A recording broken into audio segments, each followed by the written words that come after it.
I am super excited about this TV. The technology is super easy to manufacture, and the idea is so simple and yet gives such great results that it makes it affordable for most people to have really dark blacks in their screen without breaking the bank.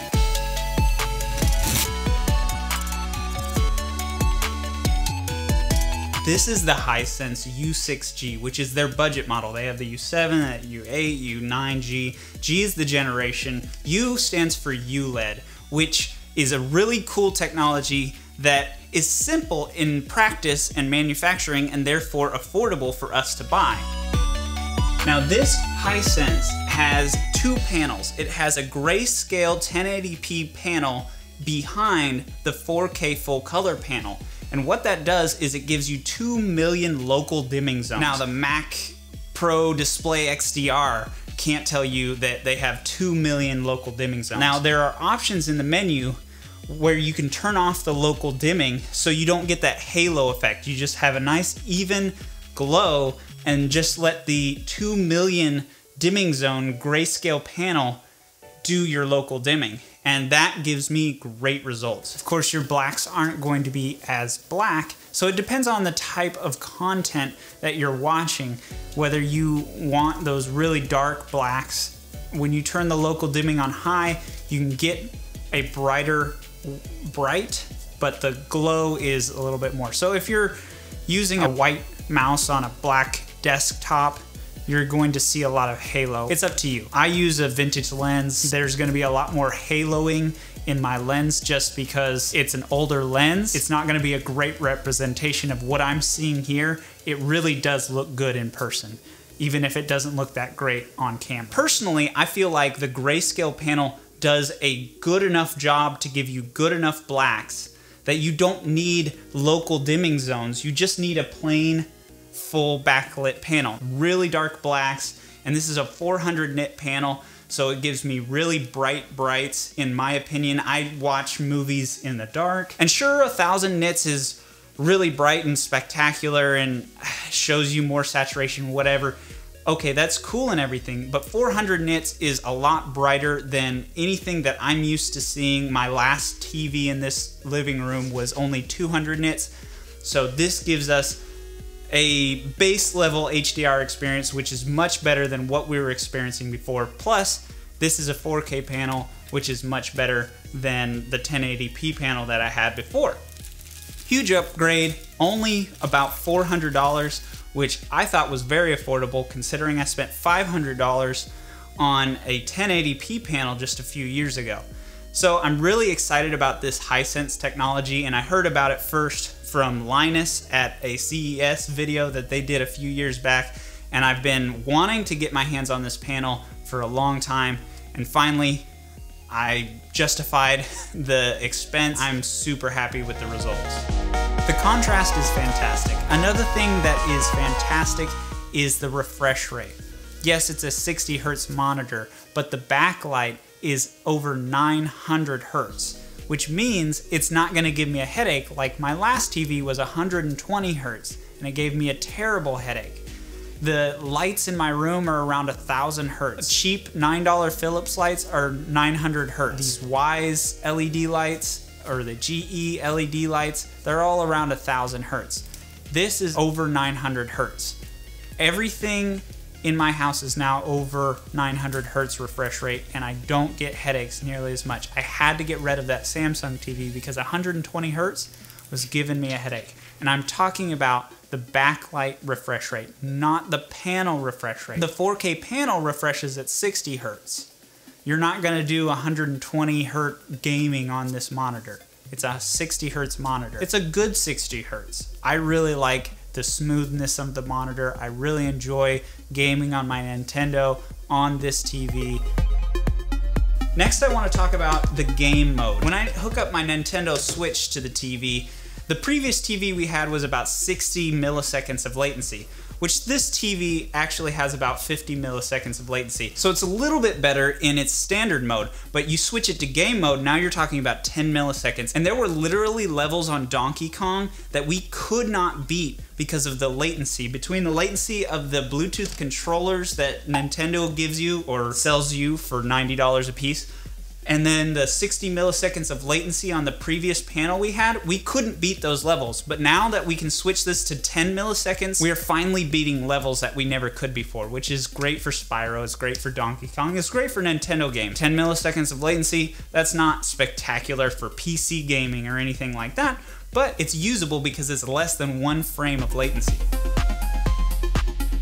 Now, what you get when you get the budget U6G is more options on panel size. 50, 55, 60, 75. You don't get those options with the U9G. You only get a 75-inch panel. We went with the 50-inch and we're quite happy with it. It's all we wanted to spend. That's what fit in our space. We probably could have bumped up to 55, but we're very happy with the results. The things you get with the U9G is 1,000 nits of brightness, 10-bit color panel. That's very interesting to me because I would like to have 10 bits for editing video, but I want a 55-inch screen for my video editing. That's something to explore in the future. Let's go over the remote because I feel like this deserves a little bit of time. Yes, it has your Netflix, your YouTube, your Disney Plus, or Prime Video buttons, but it also has programmable buttons. So, you know, the green one I set to Hulu and so on. You have your inputs, which you have 3 HDMI inputs. What's really amazing about this remote is it can operate over 2.4 gigahertz and connect to the TV, so you don't actually have to point the remote at the TV in order to get connection like IR. Which is fantastic, especially when you have dogs, when you have kids, stuff that's standing in front of your TV. Also, the remote has a microphone button, which makes it really easy to search for content rather than having to type by using the arrow keys. But with the microphone button, you just say what you want to watch and it'll look it up for you. It runs off of Android TV, so you can just cast to the TV using your phone. It even works for my iPhone. It's great. So I'm really happy with the way they laid out the remote. It's very ergonomic. I taped a little tile to the bottom of it so I wouldn't lose it anymore. I taped it in such a way that I can still open the battery door. This is a great layout for a remote. I would say the speakers are adequate, and I would say they sound as good as any other down-firing speakers on any other screens that I've heard. The high frequencies are very controlled and not in your ears just bashing you. I still have a lot of trouble hearing spoken word on the monitor when it's mixed in with a soundtrack and sound effects and so on, like a typical movie. But that's from years and years of DJing and absolutely trashing my ears. Whereas Maddie doesn't have that problem. She thinks that the speakers are perfectly adequate. I would like to get a sound bar or a surround sound system, which I'm not gonna do until we move into a house. There's no low end to speak of, but there is a warmth, nothing bassy, but it doesn't make the vocals sound thin. It doesn't make the movie sound thin, but not quite as much bass as the Samsung TV. A little bit more clear to understand vocals. I had a really hard time understanding words on the previous TV that we had, whereas I don't have that problem on the TCL TV because of how thin those speakers are. I feel like the Hisense TV has a good balance between the bassiness of the Samsung and the thinness of the TCL. I'm not overly impressed, but I'm not disappointed by them. I would say they sound maybe slightly better than the Samsung. Hisense has a rounded speaker system built into their screens, and honestly, it's adequate for now. I'll just upgrade it later when I feel that I can justify the cost. It runs on Android TV, which I thought would be better with the Google Home and the Google Assistant, but for some reason we can't get the TV to turn on when we initiate, like, hey, turn on the living room TV, but it's okay. Like, we just have to run and grab the remote and hit the power button, then we can, you know, control it with our phone or whatever. And I have an iPhone and it works just fine. Maddie's phone with Android, she has a Google Pixel, it works a little bit more smoothly than my iPhone does, but everything works just fine. Now, loading on this TV, when you power it on, when you hit the Netflix button, you wait for it to load, It's not as fast as a Roku TV. I don't know what magic Roku has in their software that makes it load so much faster, but you hit the Netflix button, you hit the Disney Plus button, you hit the Hulu button, within about 20 seconds, you're able to start searching for content to watch. Whereas with the Hisense or with the Samsung, with Android TV, with Tizen OS, you're talking about 30, 35 seconds, sometimes 40 seconds to load up Netflix, to load up YouTube, which is tolerable, but it's not as fast as Roku. And I really wonder what magic Roku is doing in order to get such fast, snappy responses to their remote. And I would like to see more of that in Android TV. Since it is running on Linux, I would think that it would be a lot faster.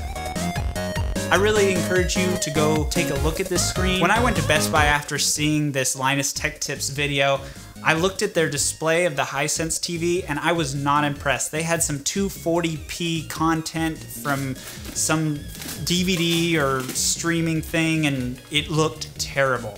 So going to Best Buy, you're not gonna be very impressed by this monitor.